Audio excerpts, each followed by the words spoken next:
revisions to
Evening, everyone, and welcome to the May 17th, 2023 City Commission meeting. I'm calling the meeting to order. May I have the roll call, please? Commissioner Mike Mitchell. Here. Commissioner Rocky Smith. Here. Commissioner Adam Marl. Here. Commissioner Frank O'Donnell. Here. And Mayor Denise McGriff. Present. Would everyone stand and please join me in the flag salute? I pledge allegiance to the flag of the United States of America and to the republic for which it stands, one nation under God, indivisible, with liberty and justice for all.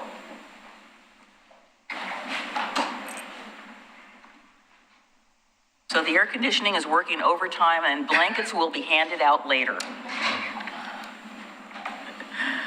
All right, tonight on our agenda, we have under item number 3, ceremonies and proclamations. We have several, and I am very excited that once again we have on our docket the proclamation declaring May 21st through 27th National Public Works Week. So whereas public works professionals focus on infrastructure, facilities, emergency management, and services that are of vital importance to sustainable and resilient communities and to the public health, high quality of life, and well-being of the people of Oregon City, and whereas these infrastructures, facilities, and services could not be provided without the dedicated efforts of public works professionals who are engineers, managers, and employees at all levels of government and in the private sector who are responsible for rebuilding, improving, and protecting our nation's transportation, water supply, water treatment, and solid waste systems, public buildings, and other structures and facilities essential to our citizens. And whereas it is in the public interest for the citizens, civic leaders, and children in Oregon City to gain knowledge of and to maintain an ongoing interest and understanding of the importance of public works and public works programs in their respective communities. And whereas the efficiency of qualified and dedicated personnel who staff Oregon City's Public Works Department are materially influenced by the people's understanding of the importance of the work they perform. And whereas National Public Works Week was instituted in 1960 by the American Public Works Association to call attention to the importance of public works in community life, the United States Senate passed a resolution affirming this for the first Public Works Week.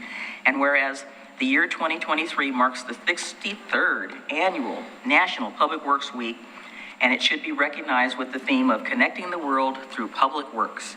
Now, therefore, I, Denise C. McGriff, Mayor of the City of Oregon City, do proclaim, and this is where we go with the wand, May 21st to 27th, 2023, National Public Works Week in Oregon City, and I urge all citizens and civic organizations to acquaint themselves with the issues involved in providing public works and to recognize the contributions which public works professionals make every day to protect our health, safety, comfort, and the quality of life. And I will set my hand the 17th day of May, 2023. And would I like to ask our staff to stand, please? Thank you, gentlemen.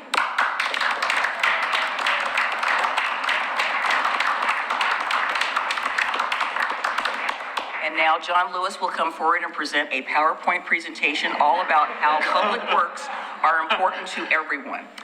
For those of you that want to stay, there will be no popcorn served for this. Next, we'd like to have a proclamation regarding Jewish American Heritage Month. Proclamation Jewish Heritage American Month is May 2023.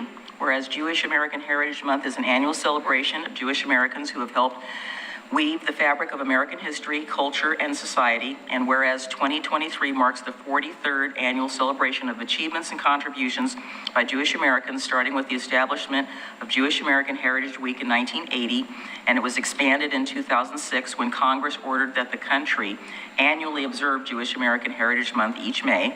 And whereas Jewish American Heritage Month acknowledges achievements of American Jews in the fields of sports, arts, entertainment, medicine, business, science, government, military service, music, and more.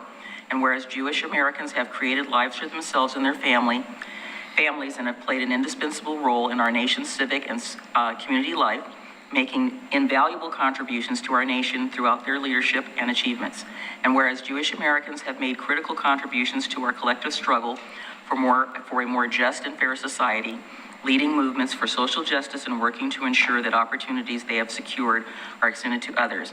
And whereas Jewish Heritage American Month pays tribute to the generations of Jewish Americans who have helped form the fabric of American history, now therefore I, Denise C. McGriff, hereby proclaim May 2023 Jewish American Heritage Month, and I will sign this on the 17th day of May 2023. Next, we have on the agenda, we have the Ruth McBride Powers Award, and I'd like to ask staff to come forward. Thank you, Christina.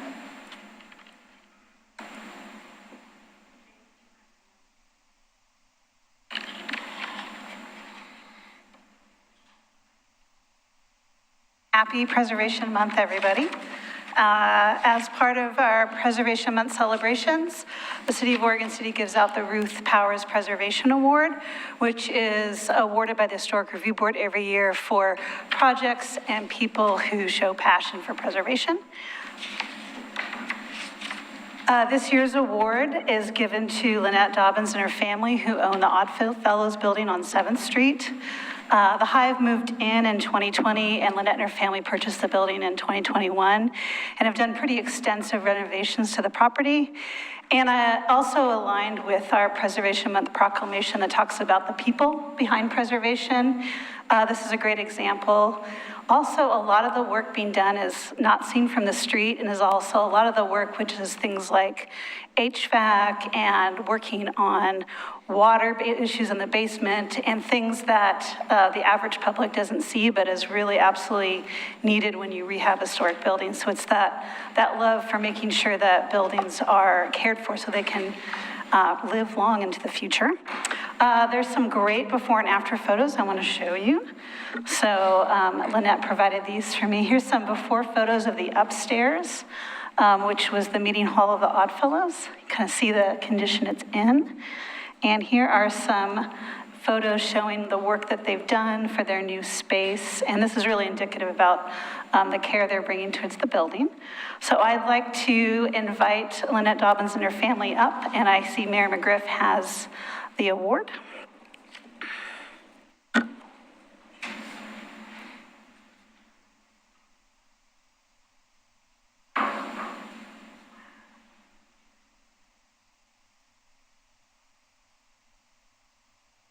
My t-shirt.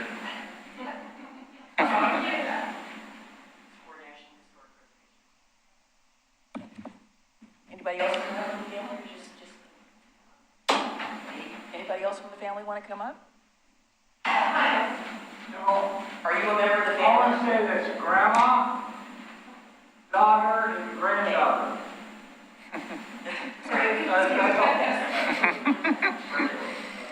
Right. So on behalf of the city, I'd like to present you with this Ruth McBride Powers Memorial Award for Preservation Excellence for the IOOF Hall rehabilitation, and it is well-deserved, and we thank you very much for all of your efforts. And then Jared, oh, there he is, okay, I was gonna say, Jared's here somewhere with the photo op, so let me put this.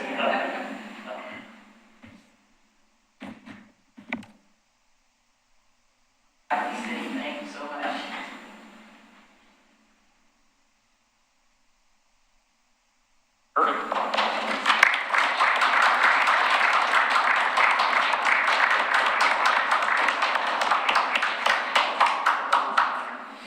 Thank you. This has been a very long project, a lot more than what we had anticipated it being. We thought we would do a lot of cosmetic improvements to the building, and in fact, we ended up doing a lot of structural. When you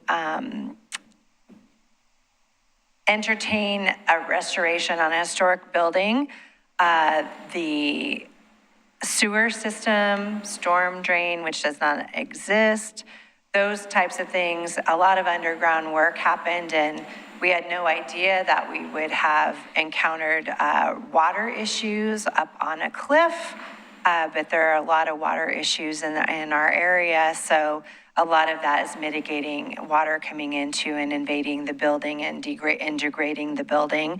A lot of repair. Oddfellows apparently did not have the funds or the wherewithal to maintain the building, and then the next owners did some work to the building, but a lot of the infrastructure of the building was neglected for many, many years. And then the plumbing parts that were replaced in the late 1990s, early 2000s, those plumbing fixtures were defective. And so you had to replace all of those things. So a lot of things that you don't see that were replaced, and we replaced all the windows and different things. And I know that's been a big issue for the neighborhood with the sidewalk and all of those things. We're probably within the end of June, early July of complete renovation and finishing, and really appreciate the community support and most of all their patience in all of this. And we've actually had every family member touch this building. My brother was there from Spokane pressure washing today, and my daughter Erin has been there. My granddaughter Mackenzie, and who's Erin's daughter, and Riley and Finn, who belong to my daughter Ashley, who owns the Hive Social. We put them to work, early. They were handing us tools, bringing us boards, and all those things. And we met Denise early on when we first rented the building, and Ashley and I were painting late at night. She'd keep an eye on us. So we really appreciate that. And thank you for being a part of the community. Our family came here in 1853. Our ancestor actually met with John McLaughlin on his way to Pleasant Hill, Oregon. He was offered 320 acres in Portland that he turned down, which actually became downtown Portland. So there's those missed opportunities that you have. So we really appreciate being a part of the Oregon City community, and thank you very much. Thank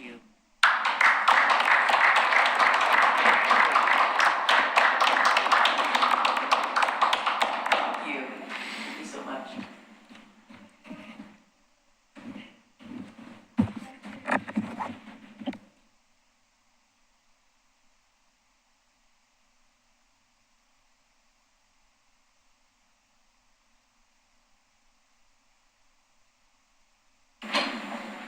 This is a great case where the Lynette's family and a longtime family in Oregon City, the Gehrings, are forever linked.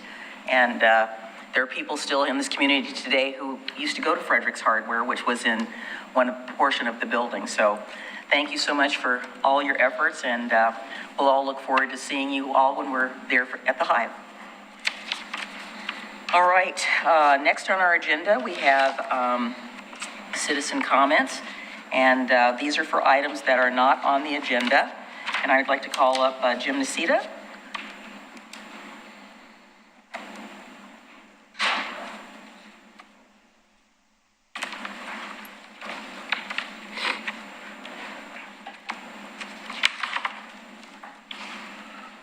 I will.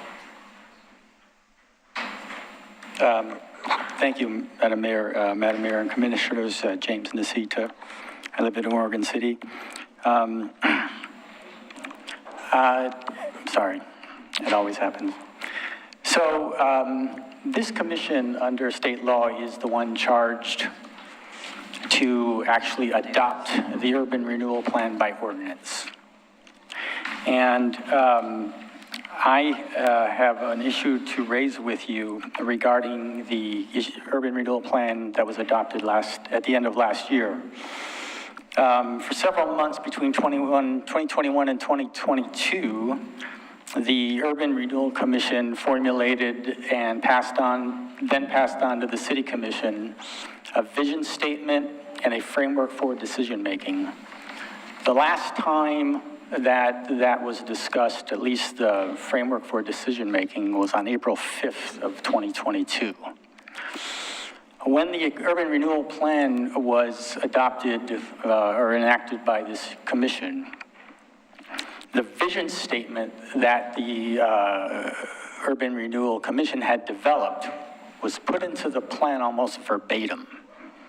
And you can compare the documents from April 5th, 2022 with the current urban renewal plan that is up on your website. The framework for decision-making did not get adopted verbatim into that urban renewal plan. And I can't even find anywhere that it was adopted at all by the Urban Renewal Commission or by this commission. And it's concerning to me for a particular reason, and that is the reason that is in what I've given you as an excerpt from the framework for decision-making. The asterisk is a very clear supportive statement of the citizens' right to vote before the Urban Renewal Commission issues bond indebtedness. That clear statement did not get into the plan that was adopted by ordinance last December. What is in the plan is just a repetition of Section 59 of the Charter. And here's why that is important. Last November, the Court of Appeals struck down Section 59E of the Charter. And there are some in this community that would like to see the same thing happen to the rest of Section 59. One way the City Commission could support the citizens who Can I passed... stop you for just a quick second? Just move it back maybe just a hair, because my hearing is perfect, but I am having a really hard time hearing you. And there's something going on with the, it's not you, it's the system. Sure. Thank How's you. that? Better. Okay, thank you. Perfect. Thank you. I appreciate it. Okay, so since it's the commission that has the power to adopt the plan, the commission, with that text, could reinforce the right to vote for the citizens on urban renewal by incorporating that into the text of the urban renewal plan. It would be a much harder challenge to defeat than certain people, I think, in Oregon City want now to extinguish our right to vote on urban renewal. Last night's vote was very convincing, and hopefully it will prevent such parties from trying to undertake to convince you and your two citizen colleagues on the Urban Renewal Commission to start issuing urban renewal debt notwithstanding the vote that took place, or in the future to issue urban renewal debt without a vote. So, and the other thing is, really quickly, these guidelines, I was so impressed by this framework for decision-making. And I watched all those videos, and I watched the Urban Renewal Commission cultivate that framework like a garden. It was really great, and it was really extraordinary to watch the devotion and public interest awareness that all of the Urban Renewal Commissioners demonstrated by formulating and wanting to adopt, but never adopting those criteria for decision-making that serve the public interest. They're not in the plan, and they're legally, they're just not enforceable. So I would really request that this City Commission amend the Urban Renewal Plan to take that framework for decision-making in its entirety and incorporate it textually, verbatim, into the Urban Renewal Plan. Thank you.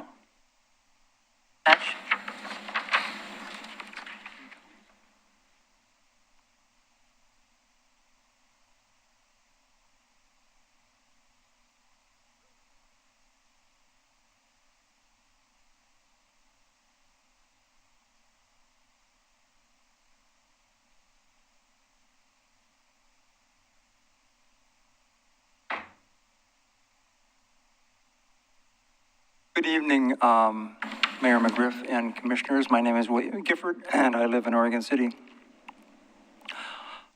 Now that the election is over, well, for all intents and purposes, yet to be verified, I want to publicly and personally thank you, specifically Mayor McGriff and Commissioner Marl, Commissioner Mitchell, for your work on getting this promoted to the public. It took great leadership on your part to recognize the opportunity that you had to, and perhaps still do, to shape Oregon's history. I very much appreciated your letters to the editor, your arguments in favor in the voters pamphlet. I think that took a lot of backbone and wisdom and understanding the economics as well as the political aspects of it, And I just want to say I'm very proud of you. Thank you.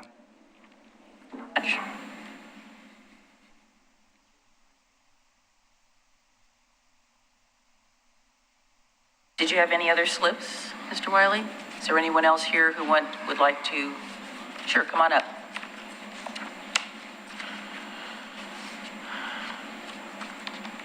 Hi, my name is Sierra, and I live in the neighborhood. What's your last name? Scott, Thank you. And the neighborhood of I live on Monroe Street. On Monroe Street, perfect, Yep. okay.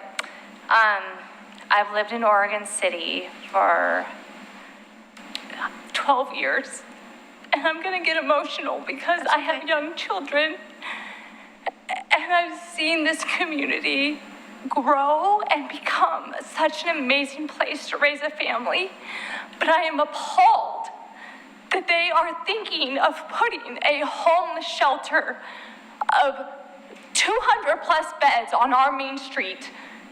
My house is being threatened twice now by homeless people. I will not go quietly, nor will my family. My daughter, 11 years old, found a needle in our community. I cannot believe that they have allowed, I don't know who it is, okay? I don't know who is in charge of this, has allowed Father's Heart to continue to do what they are doing when they never got the right permits. They never went through the right hoops to bring that into our neighborhood, to bring that into our community. My children went to the Oregon City preschool, a co-op preschool. They had homeless people knocking on the door after watching them shoot up at our Tots Park, asking for a shower. The Tots Park's bathrooms are shut down because of bringing this into our community. And I'm not a heartless person, but you cannot allow this.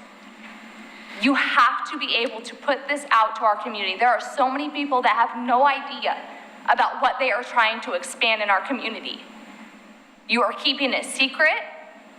I was on the Zoom meeting. I know what's going on. I asked at least 50 questions on the Zoom meeting. Not one of them was addressed by them. This is unheard of. The business people that have worked so hard to make our main street and our community what it is, and to make it a family-oriented place where people feel comfortable walking, enjoying their time on Main Street, and you're thinking of putting a homeless shelter. And the way that they go about the navigation center, that they're gonna have this beautiful courtyard and this rooftop area so that they feel safe. How about the ones that are defecating on our park paths that our families have to walk over? I don't understand how this is happening. I don't even understand how this is not being talked about, how it's not going out to the people that live in the area, out to the people that are going to be affected by this. The people that are trying to push this forward do not live in our community. They do not care. All they see this is a business. And I know those people, homeless people, have a lot of issues. And I've had to call countless times for them screaming at the top of their lungs on my street. Just the other night, one of them threatened to break into my house, threatened my husband, threatened my family. I call non-emergency all the time. They wake us up at all hours of the night, and this is just the start of it. And I don't know what to do. I don't know how to help our community. I don't know how to protect it from this. And I called at a whim, and they told me, just come and speak. I don't know what to do. I need to know what to do. I need to know how to help our community understand that this is not going to help. This is not the answer. About 99.9% of them do not want our help. They're coming from Portland. We have been told they are coming from Portland because they feel safer in our shelter because it's cleaner, and And in that meeting, they were saying, oh, it's Oregon City residents that need our help. They're the ones that are homeless. It is not. We are bringing them from Portland. And unless you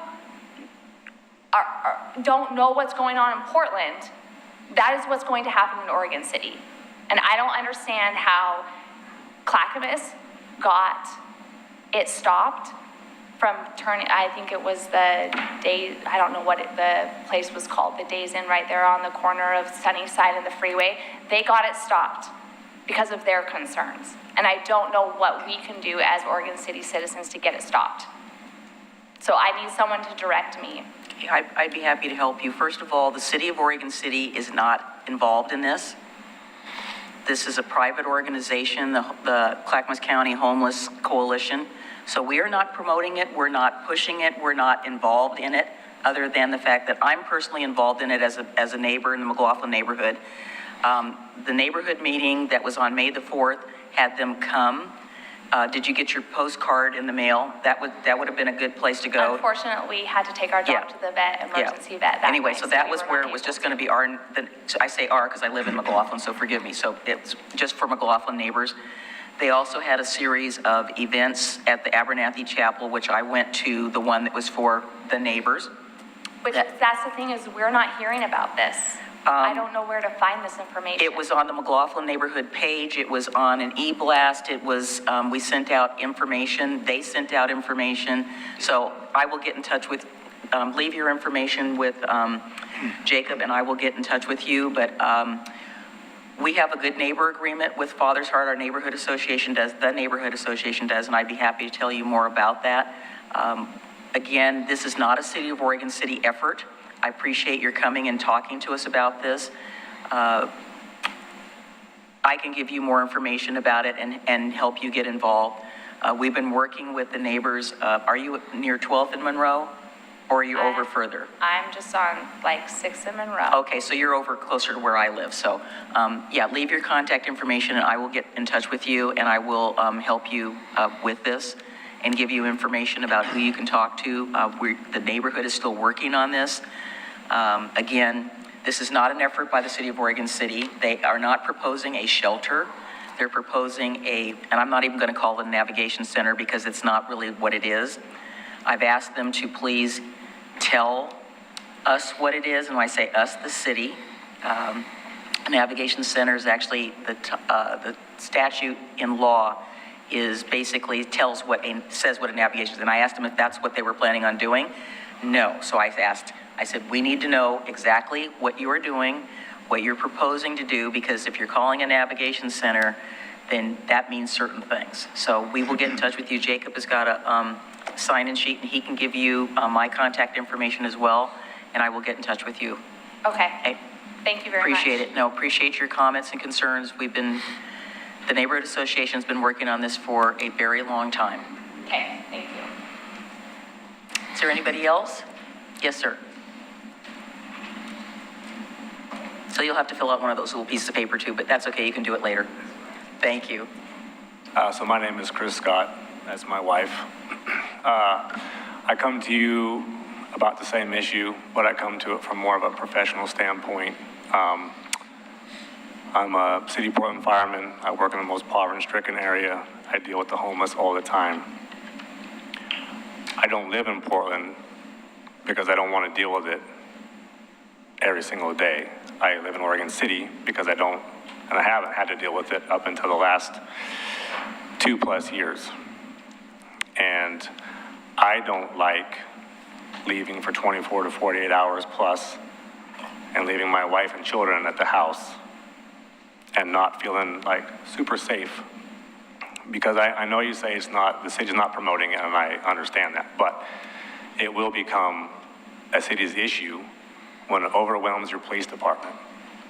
And the police officer that I just talked to the other night, they're already there. They've already given up 80 beds at the jail for the homeless, and the 200 beds that he said is at the navigation center, if you want to loosely call it that. Sure, they're not going to house them there, but they're going to be there for the extreme weather conditions or whatever. But even if they don't house them, the questions that I've had to ask them is, you're going to draw in people from Portland, from all over. You're going to have an excess amount of people. And what happens to those people when you close your doors at 7 o'clock? They're going to spill out into the community. I see it every day at work. We have people attack our fire station with hatchets for mental disorders. We have people throw rocks at our fire engines and bust windows. So, like, we're not even safe at work, right? We have stab and bulletproof vests at work. And I would have never thought when I got into this that I'd ever have to wear a bulletproof vest to go to work. But I would like to live in a community that when I leave to go to work to protect other citizens, that there are people here that are not going to be so inundated with other calls of homelessness, because in the wintertime, it's going to be the fire department responding to warming fires, to cooking fires. And when they're out on those calls, when somebody has a cardiac arrest, it's going to be a little bit longer before they get there. I see it every day. Most of our calls are homeless calls. And more than one time, there's a more emergent call going on that we can't get to, and another engine from another, area of town has to come, and now you're adding minutes. And so I know you say you're not promoting, but it will be on your doorstep.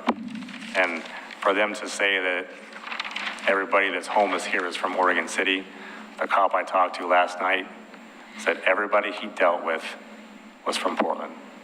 And where do they come from Portland?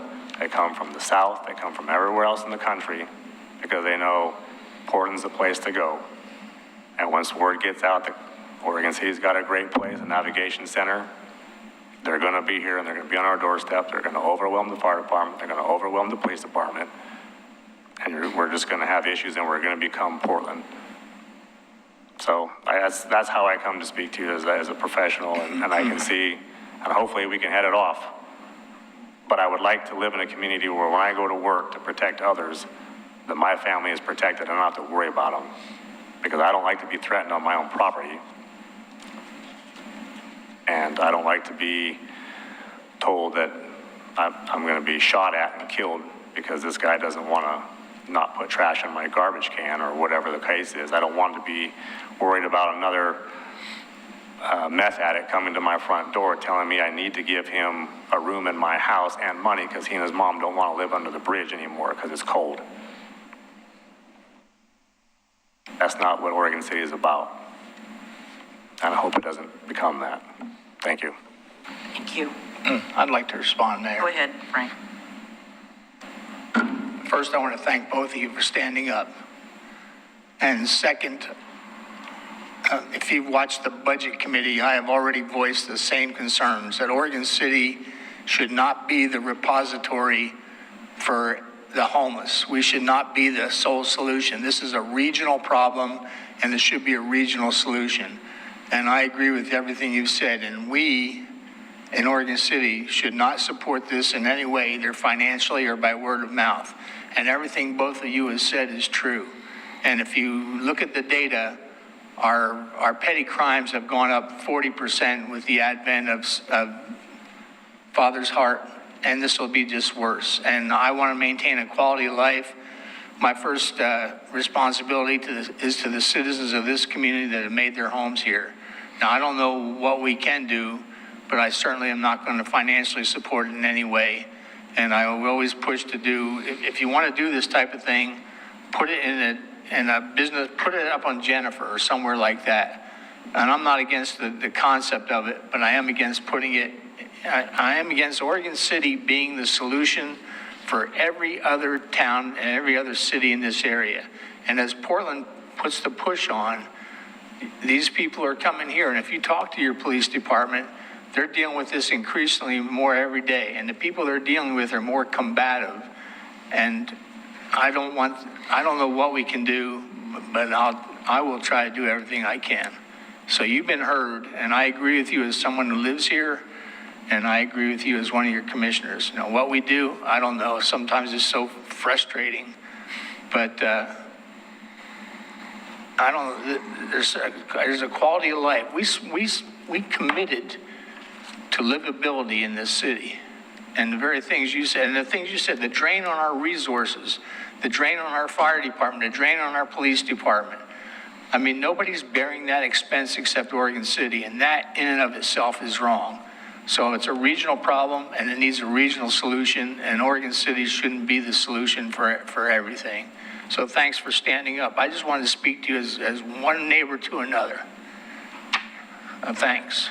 As I stated earlier, they are not alone. There are, again, a number of people in the McLaughlin neighborhood that have been working on this. I'm sorry you haven't been aware of what's been going on, but I assure you, as a person who's involved in the communications part from the neighborhood, we send out a postcard every other month about what's on our agenda, and I'll get your information, make sure you're on the e-blast list. I'll talk to the president. We do have, we'll follow up with you, and I will personally follow up with you and let you know what the neighborhood has been doing, what I have been personally doing as a facilitator to try to resolve some of this. There is a call list that exists for the neighbors along 12th Street, so we know who to call when there's a situation. I have one at my home. There are other avenues. The Oregon City Police Department is doing everything that they can, but I will tell you that we cannot basically jail our way out of homelessness. People are not going to be put in jail because they have a mental defect or something of that sort. They might get processed, and so our police are doing everything they can. You are doing the correct thing. Please do call, correct, Captain Edmonds? Yeah. Every time we get a call, it gets logged in, and so we're able to get information. My card too. And you can get his card. So there's a lot that's been going on. So you're not alone in this. I can give you the names of some other neighbors that we're all dealing with the same issue. So again, thank you. You're not the first ones to come to talk to us about this particular issue.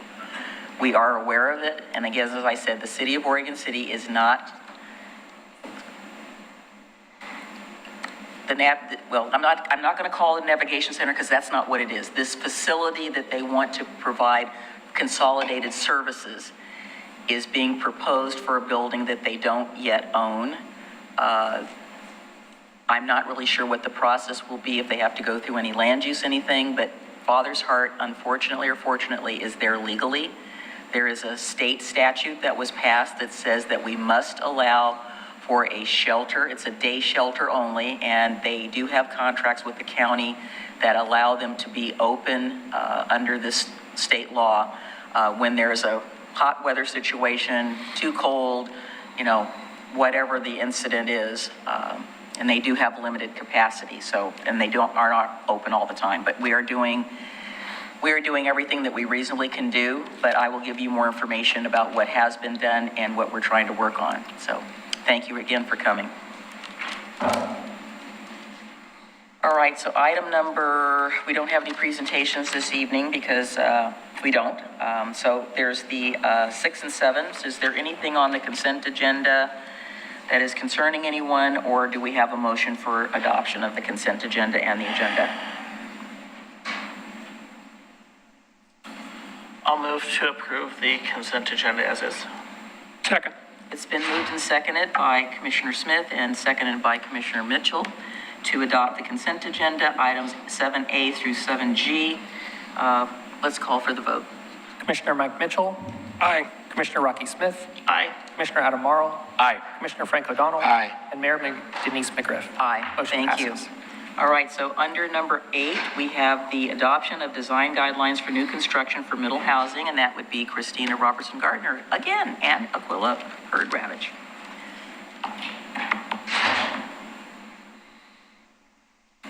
And you have some slides.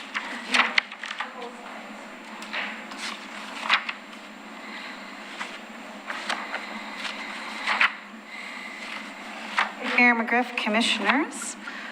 In 2006, the Historic Review Board in the City of Oregon City adopted design guidelines for new construction that provided direction for new construction, which is either infill on a vacant lot or additions of more than 30% of the size of a non-designated building or historic districts.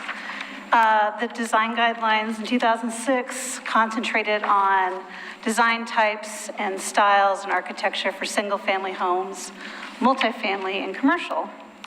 And with the adoption of House Bill 2001 and the addition of middle housing allowed in many of the zones that are in our historic districts, the Historic Review Board realized additional direction needed to be provided to both applicants and the community on what would be compatible versions of new construction for duplexes, triplexes, quadplexes, and cluster homes and townhomes in our historic districts.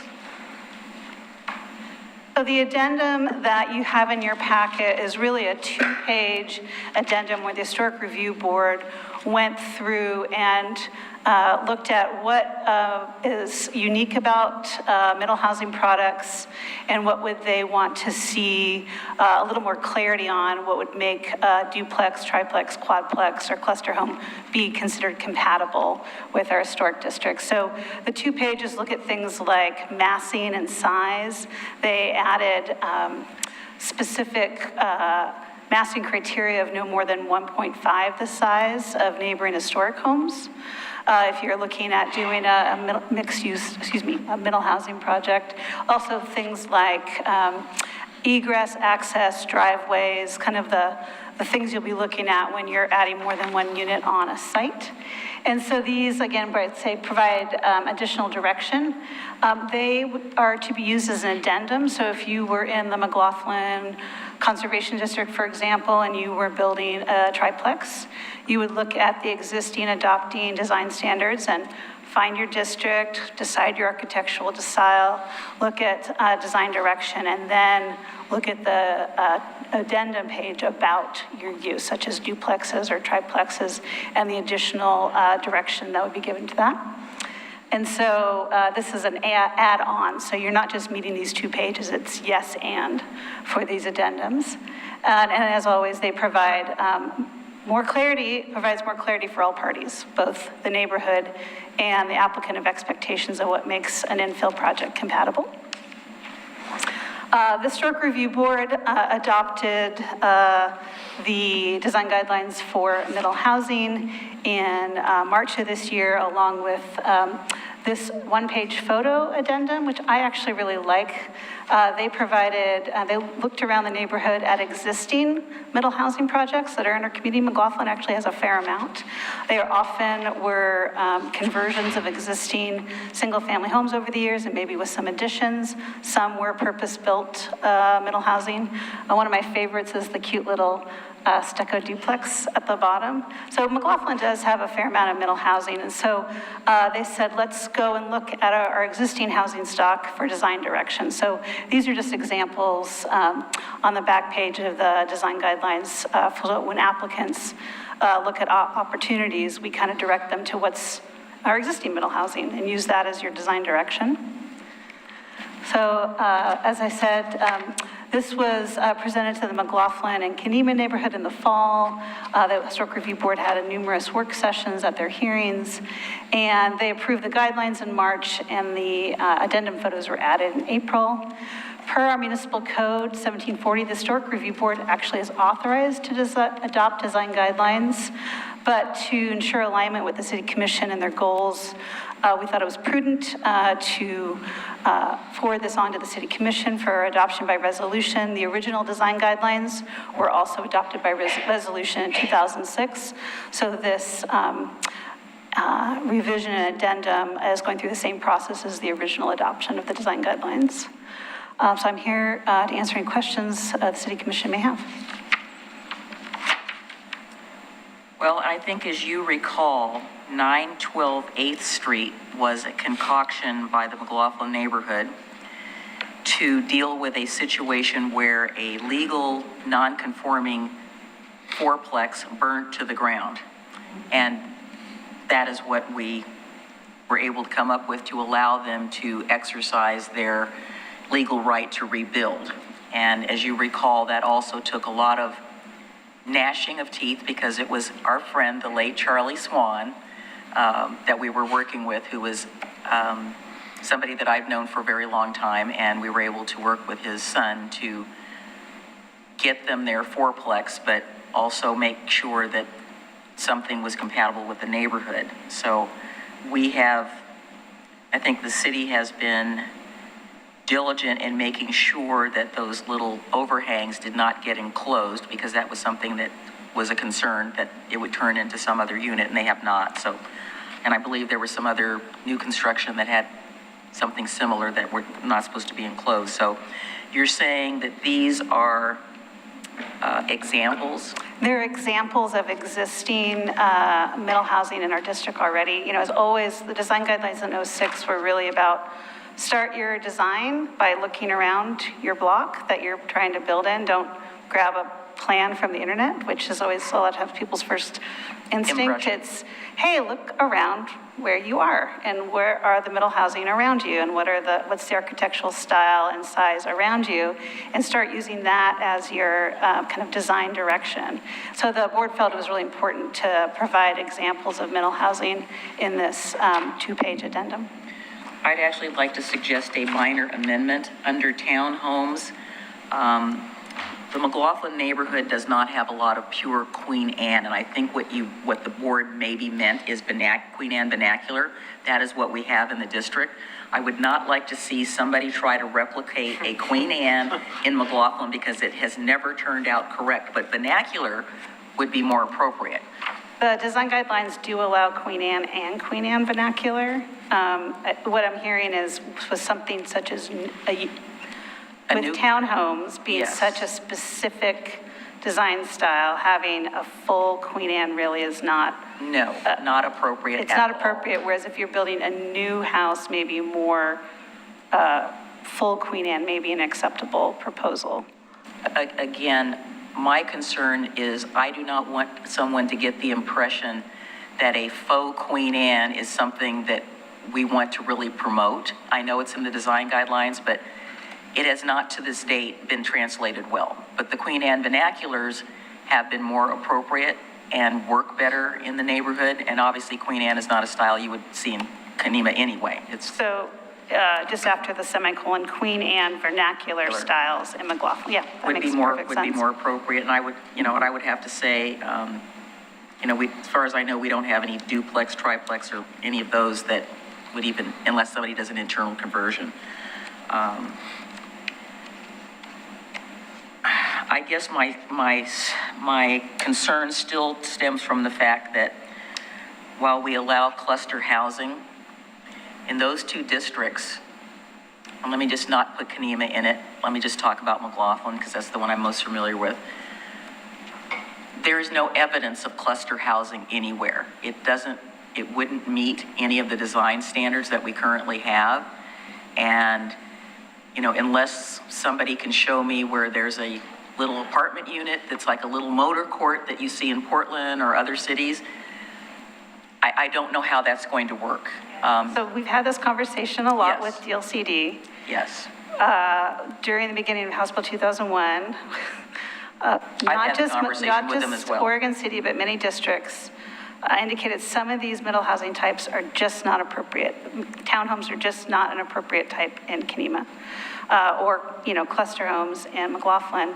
And we heard strongly back that you can't not allow any of the uses, can't prohibit those uses in our historic districts. So what the board tried to do was, if you are going to do this use, these are the standards you need to meet in order to be considered compatible. So that was the conversation the board had, like how, and in some situations, it's going to be really difficult to do townhomes and cluster homes in our historic districts just because of lot size, location, Very small. access. Not saying that there isn't a lot, and we legally have provided design direction, but it is most middle housing that'll happen in either district will be more likely duplex, triplexes, and fourplexes.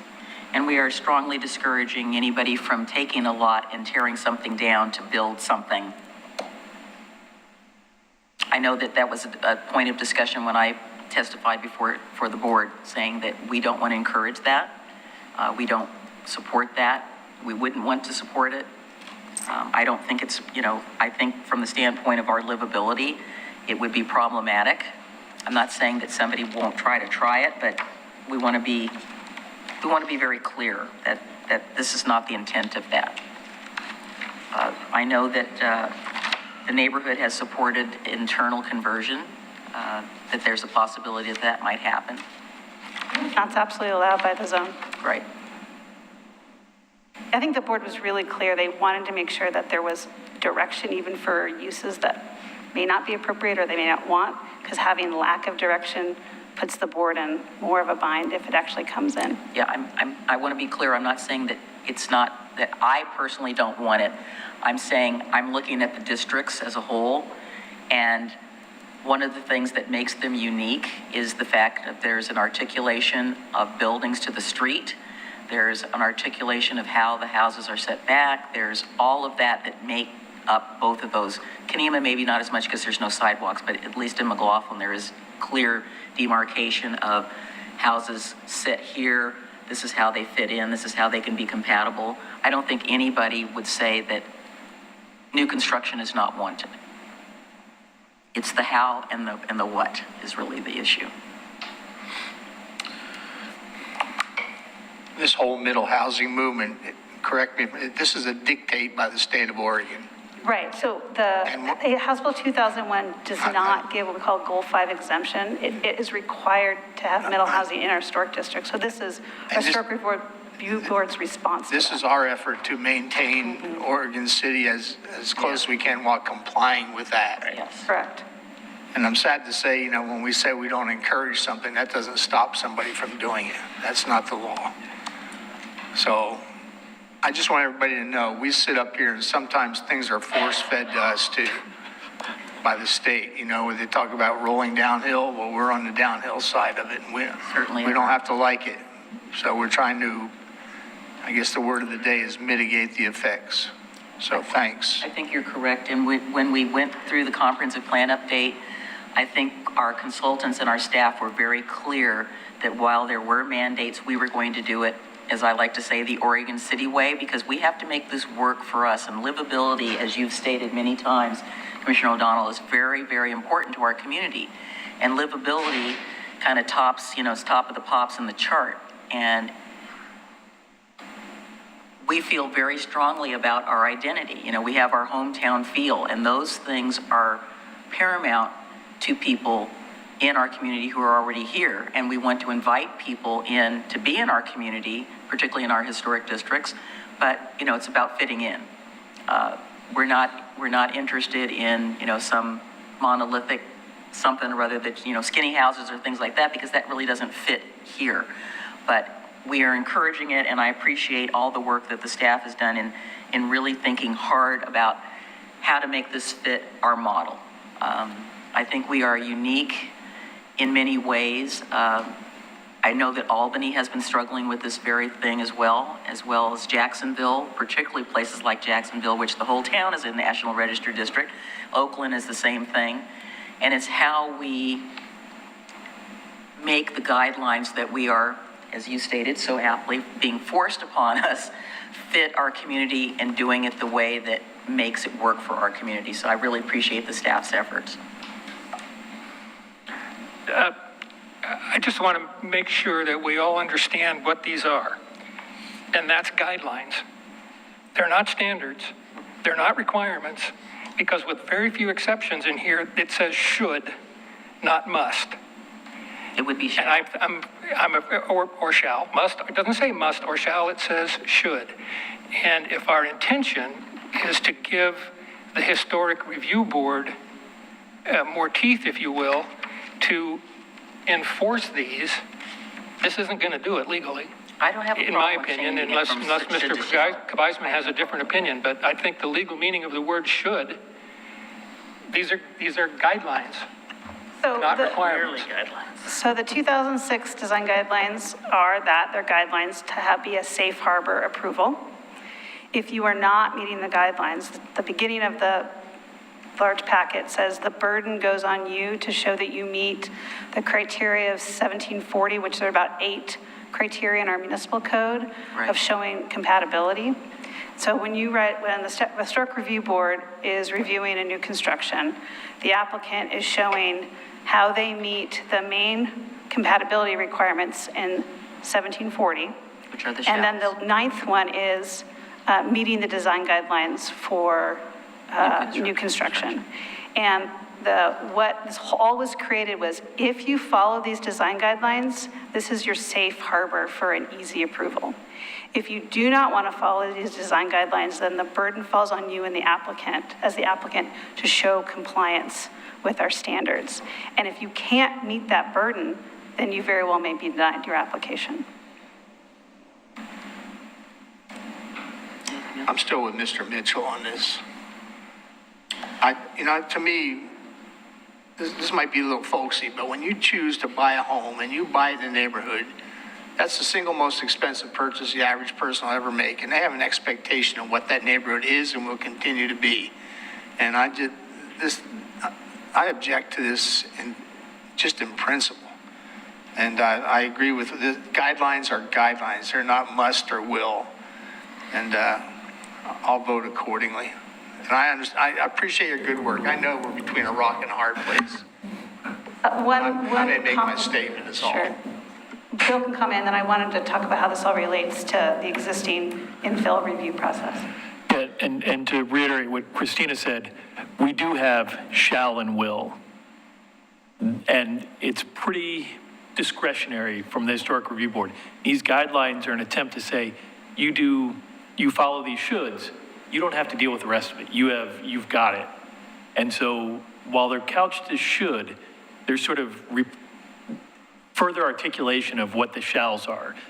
We acknowledge there are other ways to meet it, but if you do these, you're safe. And so that's what Christina means by safe harbor.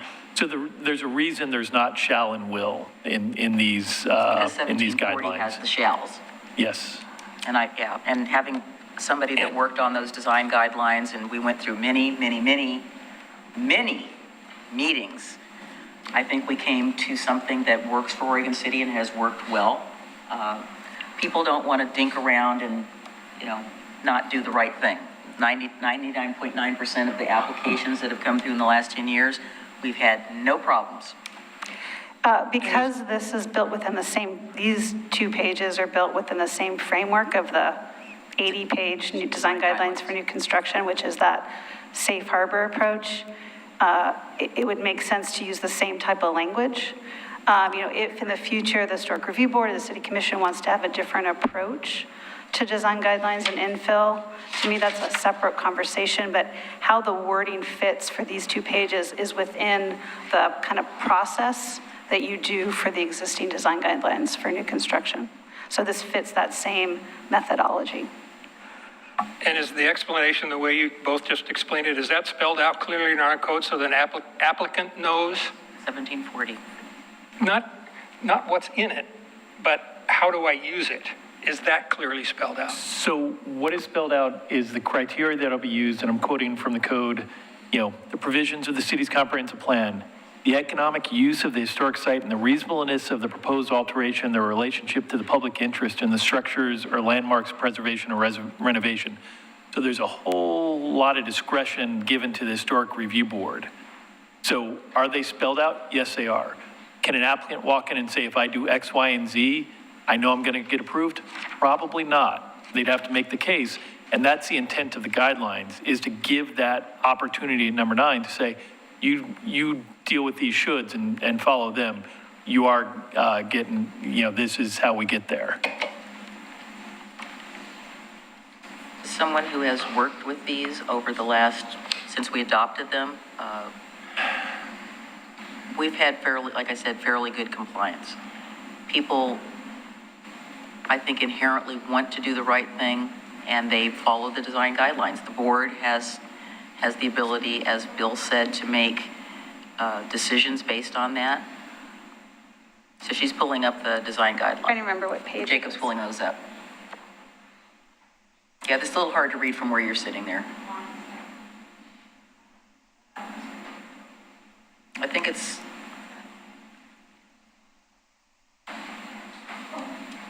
the one with all the code things, which I think you're looking for. While they're pulling that up, just a comment that we do spend a lot of time at the counter with folks who are looking to develop in historic areas, and so we really encourage people to ask these questions. We're always guiding them this way to say, here's how you go through the process. And along those lines, we send out, welcome to the packets basically saying, hey, bought into a historic district and come talk to us when you're ready and have questions and want to do development. So that's why I think it's been working, is because we have a lot of communication. Can you move An the applicant can also go for design advice before the historic review And we board. actually happen to have one of those coming at our next meeting next week. Right here on the left, it says alternate designs. I don't know how well you can read from your screen, but this was really the crux of the conversation in 2006 was, this was, we call a safe harbor. There's always going to be a scenario where you have a unique building or a unique situation, or your site's weird, or you have a 1950s building. So the design guidelines don't work for you, but you have a 1950s building. This is that paragraph we talk about now. The burden is on you to provide that you are meeting, your design is compatible with the district. And compatibility is a specific criteria that you look at in historic preservation, and you provide descriptions of architectural style, massing, height, setbacks, and how it relates to the other historic buildings. So it's a qualitative findings you would do to show that you're still compatible. Thank you, Mayor. One thing I know is about this community is that we will never have a shortage of litigious neighbors who will be willing to take people up to task if anything is abused. And so I think the McLaughlin neighborhood and the Kanema neighborhood have both proven that they're vigilant about these. And so just knowing that we have those safe harbor provisions where if someone's doing something where they know it may fall out of the things that the city would like to see, that they're putting themselves in jeopardy of having to go before the historic review board and defend themselves in an appeal. So just knowing that itself, A, is one of the reasons why public involvement is so important, but B, is why I am comfortable, not thrilled, but comfortable with moving forward with this. I agree with you, Commissioner Morrow. I think we would have gotten there on our own without these, I'll say it for the record, onerous mandates on House Bill 2001. But we have a government that doesn't seem to trust us to do what's right for ourselves. So we are doing what's right for ourselves. So anybody want to make a motion? You have one more comment. No, I'll just say, I've been sitting here reading what's on the screen, and Mayor, I note I this think is it does scheduled. Bill has more? Oh, Go ahead, Michael. do a good job explaining how the HRB is going to use these guidelines, what a developer, applicant can do. So I'm satisfied reading with what's here. Mr. Kabizman? Yes, it is More scheduled great for advice? a public hearing before a motion gets Yes. made. Just Yes. want to remind. And real quickly, it sounds like the motion to add the additional word Yes, the one with the word, yeah, of vernacular. right. Okay. Okay, we will open the public hearing, and do we have any testimony? I see one of our, hello there, one of our Historic Review Board members. Thank you for coming. Being there's no testimony, we've had some discussion, so we'll close the public hearing, and I'll ask for a motion.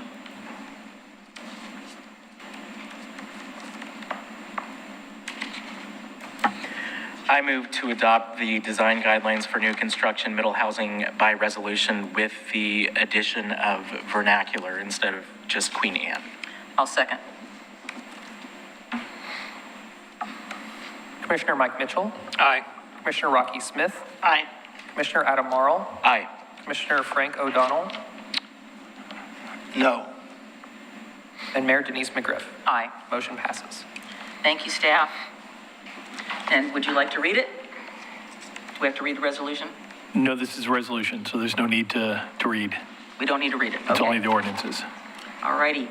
Let's move on to the next item, which is the first reading of Ordinance 23-1007, designating the Ermatinger House as a park under the Oregon City Charter, Chapter 10. Staff report. Thank you, Mr. Reed. Mr. Reed's coming up. I'll just real quick. So the Ermatinger House is located on a portion of Lot 4 in Block 63, also known as Clackamas County Tax Lot 2, 2E, 31AC, Tax Lot 1500. Isn't it also in the original plat? Very well maybe, but we use the block and lot that was recorded in the deed book in August 15th, 1952. It's block something or other, I know, I don't know that one by heart. So the McLaughlin, the Ermatinger house was gifted to the city by the family of Ruth Powers McBride by gift deed recorded at Clackamas County as 96-059135 and relocated to the aforementioned lot. So we've proposed an ordinance identifying the lot and block, and then as well as the Clackamas County tax map for the property, and then identifying an 80 by 66 area that will make up the charter park designation, which encompasses the Ermatinger main part of that lot, excluding the drive aisle and the parking areas that surround it. So this was a way to create the charter park designation for the lawn and home part without doing a bunch of several lot line adjustments. So we were able to identify the property through the description as in the ordinance describing the 80 by 66 foot rectangle encompassing the property. We are recommending the first reading and adopting of ordinance number 23-1007. Did you want to add anything, Mr. Reed? That was pretty thorough. So, okay, so for the record, this is in the original plat of Oregon City. It's, as you said here, it's Lot 4, Block 63. So most of the McLaughlin neighborhood is part of the original plat that was filed by Dr. John himself in 1844. Yes. Okay, so when you just went through that description, it includes the parking, it includes that piece. You mean the entire block? Or the No, not the entire block, Yeah, the park but basically I mean, I'm looking at the map that's in here. Are you, I'm sorry, like attachment A, where we have, I'm sorry? Do you have the aerial? Jacob could bring that up. I think it shows it better. This one doesn't show the details. The aerial that showed the outline was much better.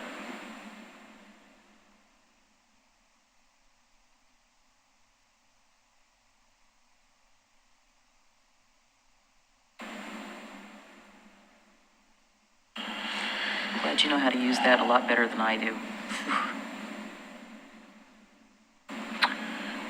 They actually add 10,000 square feet. Okay, to the park. so now I'm clear. Okay, the map that's in our packet, it's the black rectangle that's showing the park, not the green. Correct. Okay, black. that's The the green just confusing shows part. that it's Right. that's the city So on. that's where, That was my understanding. yeah, so the black box represents Right. 80 feet along 6, Yeah, 'cause it would- 66 off John Adams. The driveways can't be parked. Right. Right. Got it. Okay, So- I didn't notice what that was saying, but I got it. That answer your Thank question? you, Jacob. That's Okay. exactly right. There is a small component of coming off 6th, but really it was to line up with where the grass was on 6th. But along the rear side of the property, the new line in between the back of the Ermatinger house and the fire station, there's Yeah. several head-in parking stalls there. Yeah. Those are not included in Right, that. right. Yeah, Okay. that was what I was making sure. Okay. Yeah. Okay. All right, Thank you. any other questions? Would you like to make Public the motion? I would love to. Let me get to the, It is a public hearing as well, scheduled. Okay, let's open the public hearing, and how many people are here to talk about that?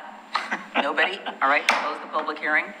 all right, I can't believe it's finally going to be a park. So It's here we happening. go. All right, go for it. I move to approve the first reading of ordinance number 23-1007, designating the Ermatinger House as a park. Second. Under Oregon City Charter, Chapter. Blah, blah, blah, blah, blah. All right. Ordinance number 23-1007, an ordinance of the City of Oregon City designating the property known as Ermatinger House as a park under Oregon City Charter, Chapter 10. And that is read without the blah-blah part. So, Commissioner I Mike don't Mitchell. have to read the whole thing when he reads Commissioner it. Rocky Smith. Aye. Commissioner Adam Marl. Aye. Commissioner Frank O'Donnell. Aye. And Mayor Denise McGriff. aye. Motion passes. All right. Next, we have, we're going to have a public hearing for the first reading of ordinance 23-1006, designating Dement Park as a city park under the Oregon City Charter, Chapter 10. And staff report? I'll run with it. Staff is recommending approval of the first reading of ordinance number 23-1006, designating Dement Park as a park under Oregon City Charter, Chapter 10, Dement Park, tax lot 8100 of tax map 2E 31DC, consisting of 0.07 acres, was gifted to the city of Oregon City by Clackamas County through Clackamas County Deed 84-3760. In 1993, through the vacation of portions of Dement Street and McKinley Avenue, Dement Park was enlarged to just under 0.3 acres. We are recommending approval of the first reading of ordinance number 23-1006. And attachment A to the ordinance shows the both the vacated portion, but then the entirety of Dement Park, just to explain how it went from 0.07 to just under 0.3 acres through the vacation of those two streets. And do you have the aerial on that one as well? Yeah. I saw it, but it didn't get included in the packet. And then for the record, we could add that Dement was a former mayor of Oregon City, like everybody was back in those days. And there is a street named after him as well. There's Dement Street in Oregon City.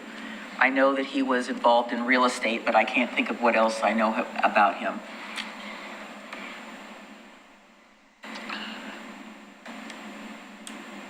I noticed too, when I'm giving talks about people in Oregon City, I always say, and this person was a former mayor, and this person was a former mayor, and this person was a former mayor. And they go, well, who wasn't a former mayor? I said, practically everybody was back in those days.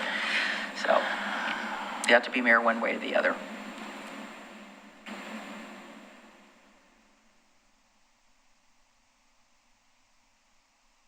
I like the It ends up being like a 13,000 square foot park. Go ahead. That's a lot bigger than. While we're waiting for That's like a lot and a half. Jacob, I have a problem with this one because of the size of the lot. And when I was on the planning commission, we had a subdivision approved, and the developer was willing to donate to the city a level parcel that I believe was 1.5 acres, maybe. Wow. And we chose not to accept that because we don't want to have a park less than 3 acres. And I'm just having a real hard time understanding why we want to give charter park protection to a piece of property that we wouldn't accept if somebody tried to give it to us today.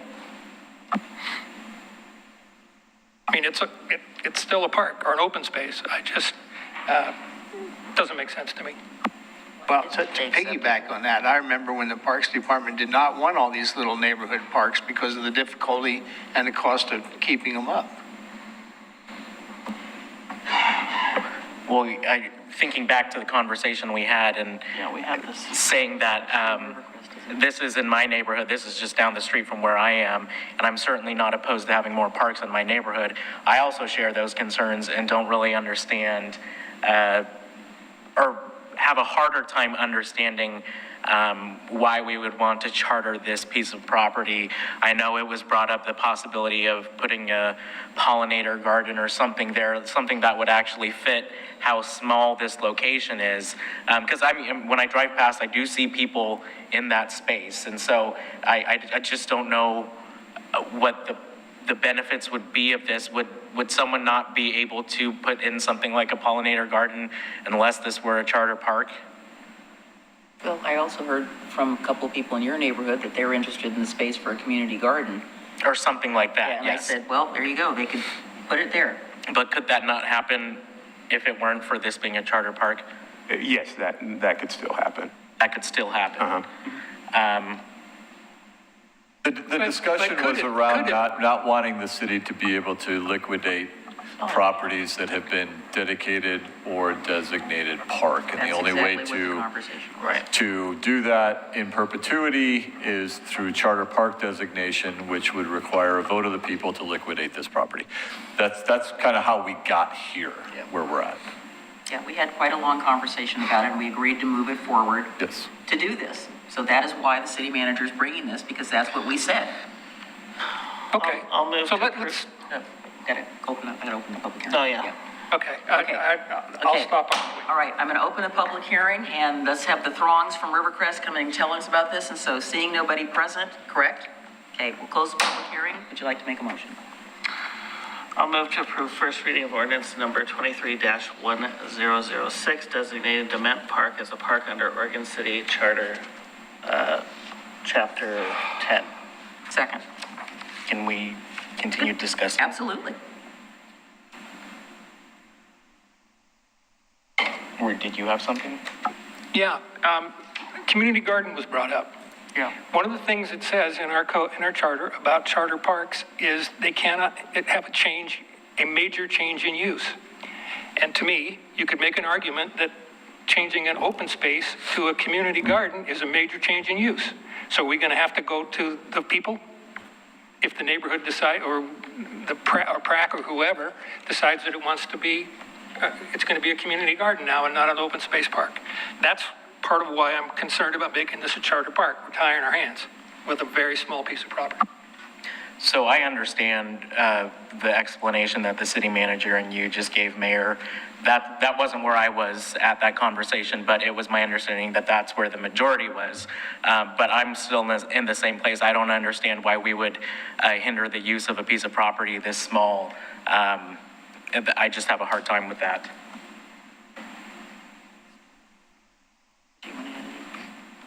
Oh, motion's been made. Yeah, I agree. Okay. I guess the same case could be made for, we have a little sliver of a park in the McLaughlin neighborhood that was, didn't have anything on it, and now it has some playground equipment on it. It's, was dedicated to Richard Bloom, and it's small. We had somebody here testify about some issues that are going on with it, but it's a park. I guess I'm of the mind that it doesn't have to be a gigantic Chapin Park-like park. I know that that's not what the standard is in the world of parks, but I think people need places that they can go. It doesn't have to be like Hillendale. It doesn't have to be like Chapin. Sometimes parks can be just a small little piece of heaven someplace. I know that it's a maintenance hassle in some cases, but bigger in some cases is not better. I support pocket parks because I think that they are, necessary for places for people to go. And again, there's nothing that says that they can't use it that way now, which is what they're using it. Every time I go by it, you're right, people are over there. So. And that's what it will remain regardless of if this passes or not. Yeah, so I have no problem with it going either way. I think it was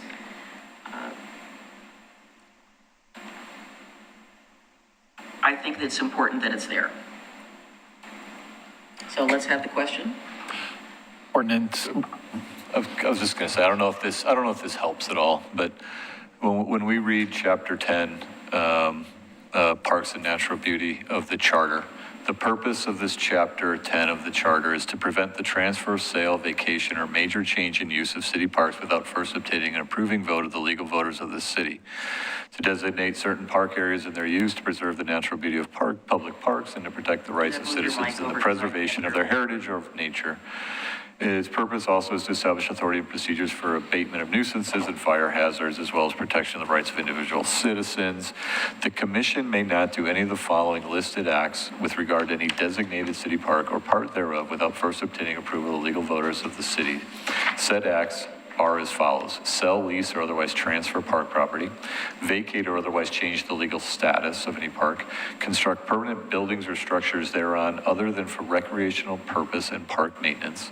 In any case where at the date of adoption of this section there is an existing structure which do not comply with this provision, such structure and any additions and alterations thereto are accepted from the provisions of this section.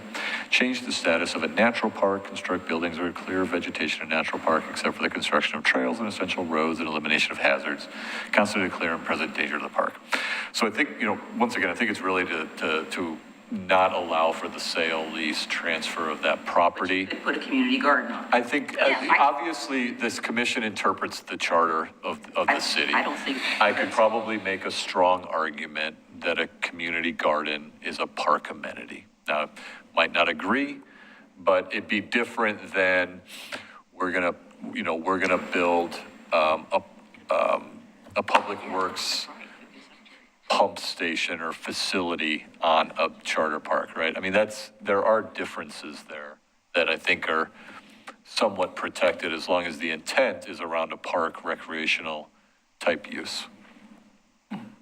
Not all parks are charter parks, though, correct?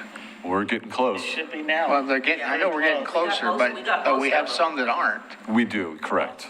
And that gives you a wider range of latitude on how you use it by not being a charter park? I think it doesn't have the same protection for the lease, sale, transfer of the property. So Sportcraft Marina Park, right? We have a lease. So it'd be difficult to make it a charter park while maintaining the lease with the offshore use. So there's some nuanced ones, unique ones, not nuanced, unique ones.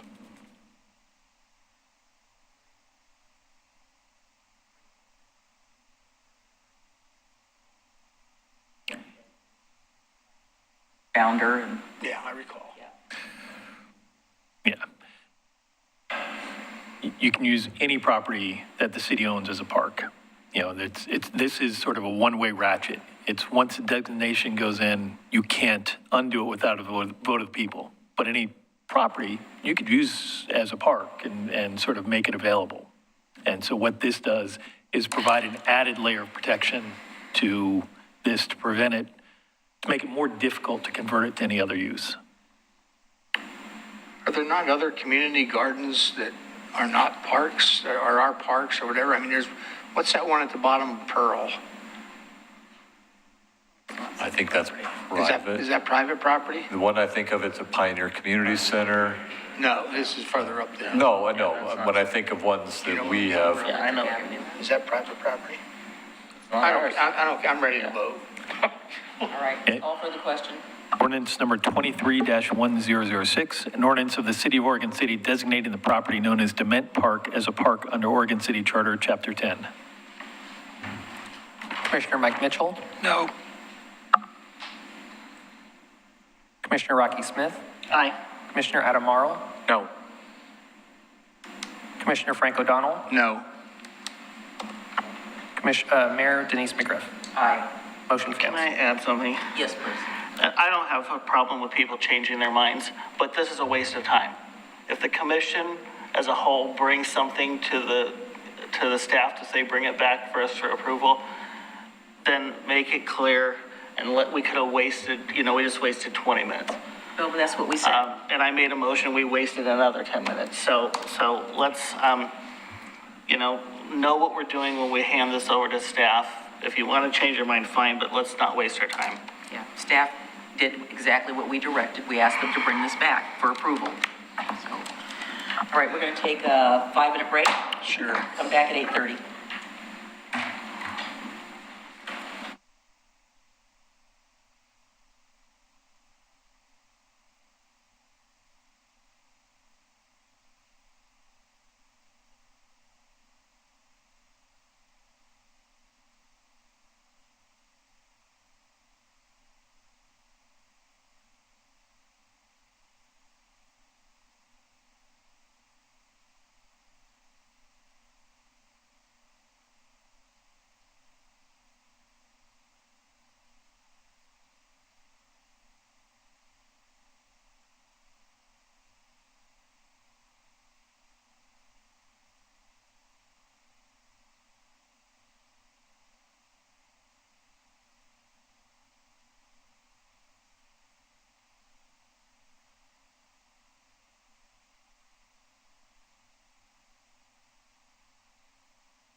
because I don't know.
What?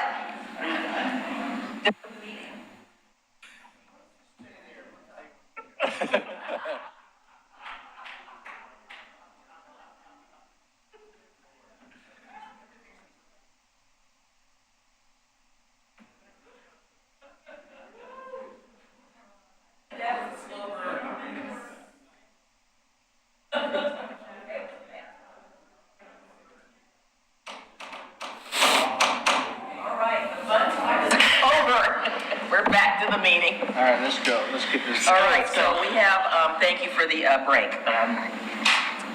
We now have item number 9, general business, second reading of the ordinance number 231002, establishing misuse of a public restroom as an offense against public peace and decency.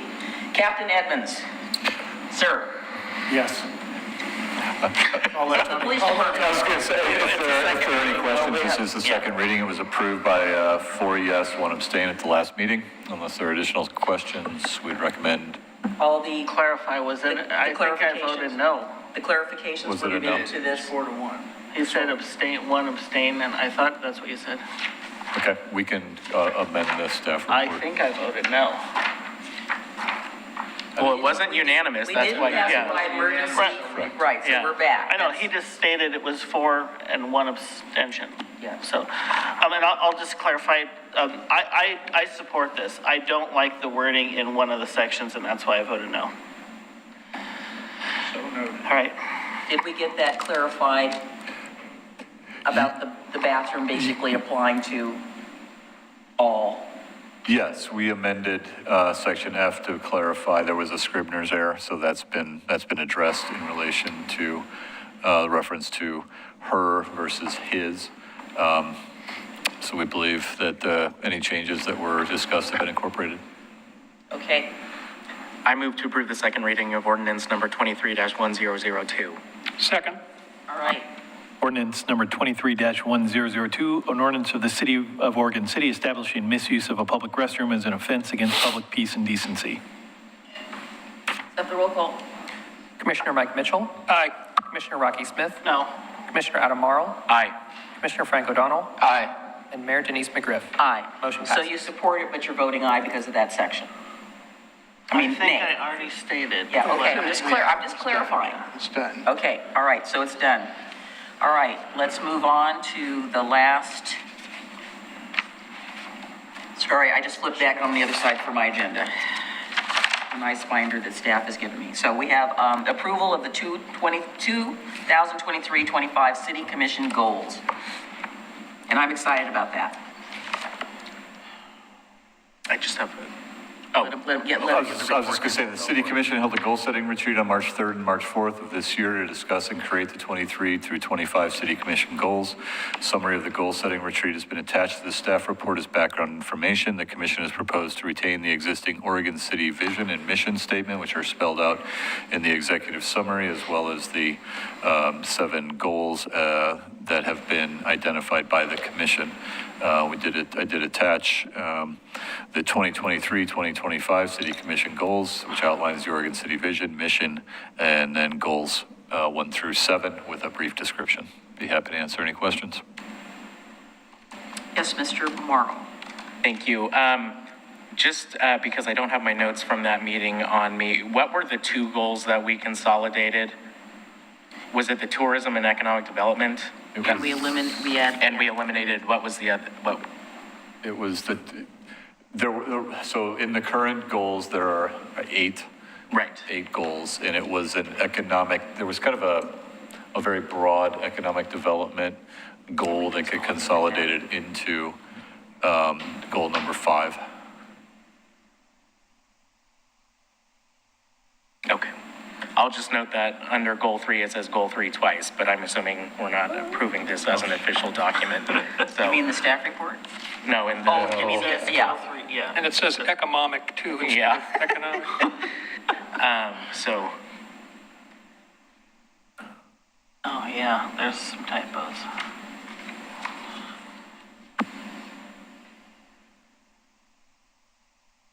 Let's adopt it as amended and corrected.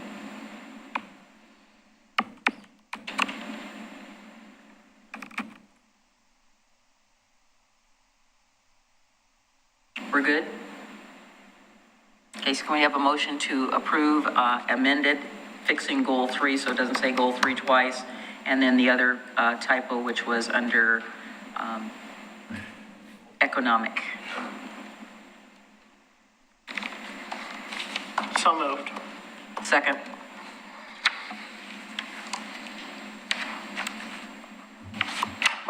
Commissioner Mike Mitchell, Aye. Commissioner Rocky Smith, Aye. Commissioner Adam Morrow, aye. Commissioner Frank O'Donnell, Aye. and Mayor Denise McGriff. Aye. Motion passes. And I want to thank everybody that attended the goal-setting session, especially the staff and all their input. This was another session of great work, and look forward to us working on implementation of this, and appreciate it. And then for the record, I just want to acknowledge the fact that we have Captain Dave here tonight, which is, thank you. I appreciate that. He's not always with us, but it's nice seeing a different face. Thank you. All right, so under city manager, Just wanted to bring to the attention the commission, we receive updates regularly from Portland General Electric about opportunities in the community. They made us aware of that the city of Tualatin is preparing a grant application to the United States Department of Transportation's Charging and Fueling Infrastructure Grant Program. And they're seeking up to $15 million over several years to install charging stations at key public facilities and affordable multifamily housing locations throughout communities. Other communities in the region are invited to join Tualatin as partners in this grant proposal. Participating cities will receive support from Fourth, nonprofit, to help conduct outreach to key stakeholders, identify locations for charging, and install and manage charging infrastructure. We expect every participating community to receive approximately 20 to 25 units at public facilities and affordable housing locations by the end of the grant period. The grant proposal would be submitted on May 26th. If we're interested, we would sign a letter no later than May 21st. The project would seek, if it is funded, a third-party private partner to own and maintain the chargers. Drivers would pay to utilize these charging facilities for their vehicles. From my point of view, we've talked about EV charging and where those opportunities may be. I wanted to bring this forward. I was going to move forward with submitting a letter to at least begin the process to see if this is something that we could be successful at within the city, unless I heard significant concerns from the commission, at which point we would just move on and look for other alternatives down the road. well, as I stated a few weeks ago, that I think that this is a great idea. I didn't say about this particular, but I have been wondering why, when we were constructing this particular building, we didn't put in a charging station. We had the opportunity to possibly do it at the Public Works facility. So if there's an opportunity for us to get some grant money to offset costs for doing this, I think that we should move forward and do it.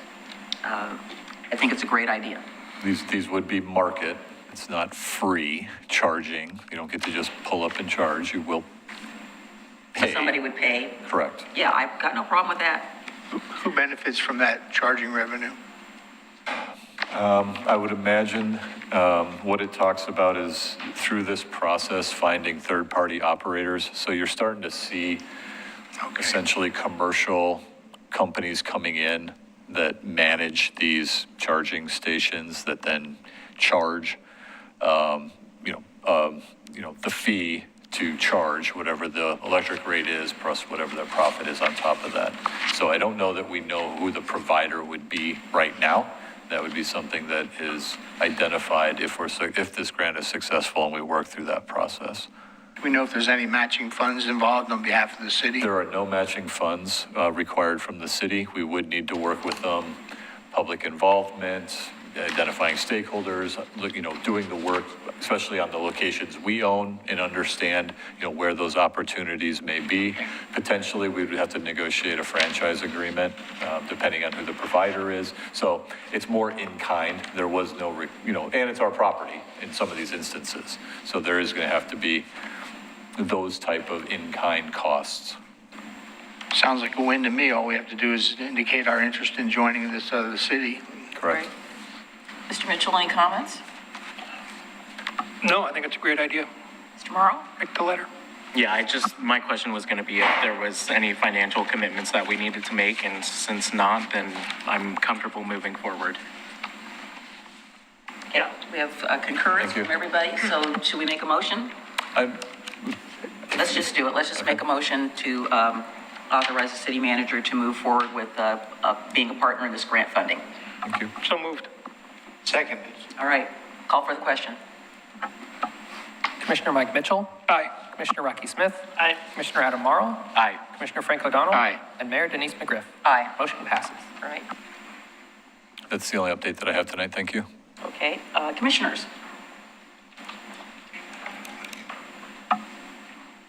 I'm still trying to figure out exactly what's appropriate to bring up at this time. Well, tell us and then we'll tell you. Throw it out. It's a concern that I have with the neighborhood association meeting postcard that I just received. Oh, you got the giant one. I got the giant full-color glossy one, which costs more to print and costs more to mail, but that's not my concern. Okay. On this, it says, additional information can be found at voteorcity.com. Voteorcity.com is the campaign website of an individual who ran for mayor. And if you go to that link, there is some information about the officers of the neighborhood association. There's also his picture. There's a link to his Instagram page. There's a link to his Facebook page. There's a link to an op-ed that he wrote to the paper during his campaign. And I'd also point out that the A-frame signs for the neighborhood association, which the city also paid for, include his name and the phrase, voice for the citizen, which was his campaign slogan. I didn't think I'd ever have to bring up that we need to set guidelines for what's appropriate on a neighborhood association card, but it seems like we may need to. Are you sure that the city approved that and the city paid for it? Because Christina does review everything that goes out. Is that correct, Aquila? Sure. So I don't think that might have been authorized by the city. Well, maybe not. It says Caulfield Neighborhood Association all over it and the Oregon City logo. Well, yeah, but anybody could pull the logo off there. Yep. No, And make it, it certainly appears like this is the association postcard, and it's not appropriate. Agreed, and let's find Agreed. out. Can we find out, please? Find out what Whether this exactly. got approved through the process that is normally available for sending out mailings for the city. My understanding is that Ms. Robertson Gardner looks at everything that goes out, you send it to her, she reviews it, she sends it, then if it's okay, she sends it on to Buell's. Now, I do recall at the CIC meeting that my colleague was unable to attend. It was mentioned by the Caulfield Neighborhood Association that they were going to go through Pamplin Media to get that printed, because that is not something that the city has printed. So I would strongly agree. Yes, sir, go ahead. Thank you for bringing this up, Commissioner Could Mitchell. you hand that down so we can see it? because I was aware of the website and that it was semi being mixed with what seemed to be public neighborhood association stuff, but adding it to a postcard obviously is not, we're not in the business of funding campaign mailers. And one thing that I was concerned about when I first saw it is that on his website, and it is his website, when I checked it, and I just checked it again to make sure that was still the case, it says that he is the chair of the Citizen Involvement Committee. Which he is not. Which he is not. It may be that he just forgot to include a comma, that he is chair of the Neighborhood Association and is on the Citizen Involvement Committee. But when you type in the website, voteorcity.com, the headline is Vote for Berg for Oregon City. So it's clearly, at least partially, a campaign use that was active during the last one and could be active again. I would concur, this is completely inappropriate. This is not what the neighborhood associations should be doing, and I think this needs to be brought up to CIC after we get a reply from our staff. Aquila, are you looking this up as well? Were you looking it up, what we were talking about? And bring it back. Yeah. I'm not comfortable doing this on the fly. Well, it actually has a summary of guest speakers and agenda highlights that occurred during the neighborhood. I mean, this looks like the Yeah, I've real never deal seen to any of me. the neighborhood postcards go out with our logo on it at all. Like I said, this was brought up at the CIC Talks saying he about was the going to go meeting. through Pamplin Media. And there was no authorization for anything like that. And my concern is that we get some sort of guidelines in place that doesn't happen again. That in addition to, with the budget committee hearings that we've had and the push for increase in funding for neighborhood associations, which I support, I do think that the over-reliance on this form of communication is not necessarily the most cost-effective way to be reaching the most residents who, let's be honest, tend to just throw those in the garbage right when they come. Not to say that that's not a form, that's the only way that we're able to reach every single address. I recognize that, and so it needs to be a part of it, but recognizing that what I think may be an over-reliance on that form of communication, as well as the fact that what's printed there is obviously not cost effective. The ones that I get from my neighborhood association are a little postcard in one color with black ink. So I would support having that conversation as well. Okay, I think the commission is unanimous in the fact that this is an inappropriate use of neighborhood associations. We're not promoting anybody or anything. It's for the neighborhood associations, period. So we would like to get something back from staff before our next meeting. And let's see, when is the next CIC meeting? First Monday of next month. Yeah, just gonna Like look the at the 5th, calendar. I believe, June 5th. I think we are on the 7th. That'll be the Monday, the 5th.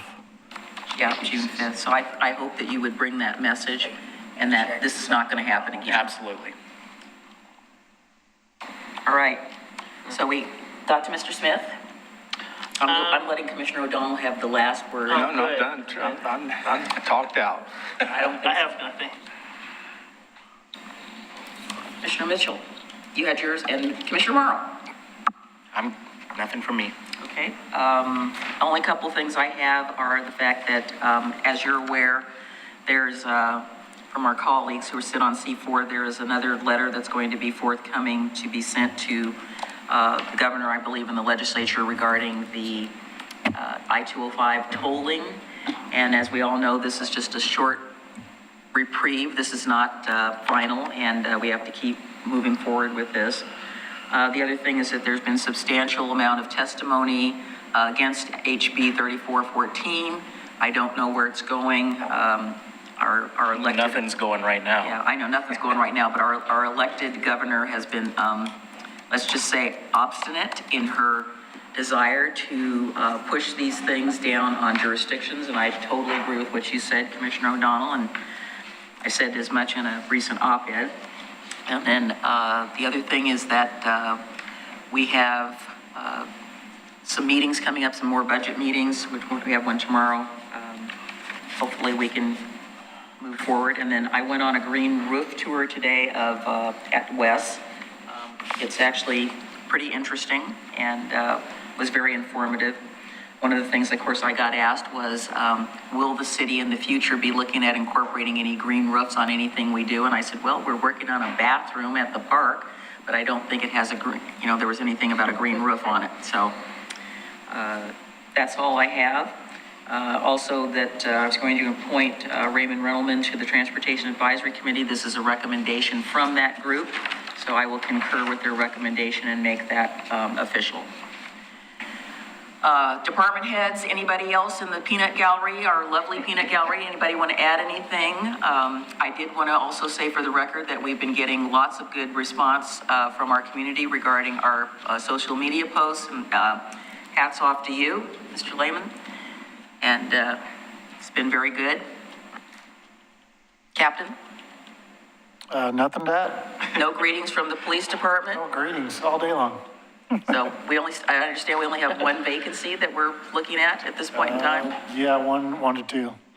Doing Great. well. Keep moving forward. We are, tomorrow, a couple of our officers are going to Camp Withicombe to do a event as well. First responder event there. First responder event? Like a recruiting Oh, okay, a recruiting event, okay, yeah. And our compliments to the traffic team. They've been, maybe it's still a team of one right now, but he has been out and about. Yes, he has. There being no further business, we are adjourned.